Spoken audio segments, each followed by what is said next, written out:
بھی اگلا سوال ہے، آن لائن قربانی کرنے کا کیا شرعی حکم ہے؟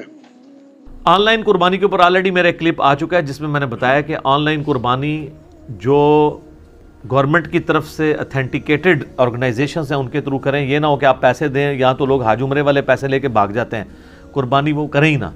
ویسے حج اور عمرے کے موقع پر جو عرب کے اندر بینکوں میں آپ آن لائن قربانی کے لیے پیسے جمع کرواتے ہیں نا، تو وہ آپ کو ایک ریسپٹ دے دیتے ہیں، بڑی ذمہ داری سے کرتے ہیں. اس میں بھی بہتر یہ ہے کہ آپ کوئی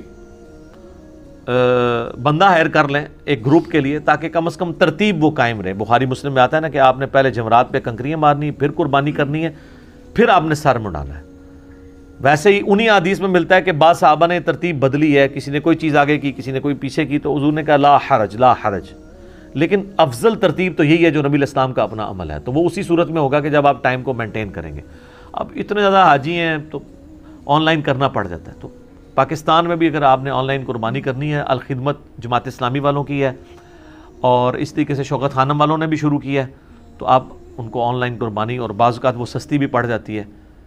یہ ہے اس میں کہ کئی ایک ایسی صورتحال ہوتی ہے کہ وہ آپ کے گھر گوشت نہیں بھجواتے، وہ غریبوں کو دیتے ہیں. اور اس میں یہ ٹینشن نہیں ہے کہ آپ کا جانور دیکھنا ضروری ہے، بس یہ آپ نیابت ہوگی وہ کرتے رہیں گے.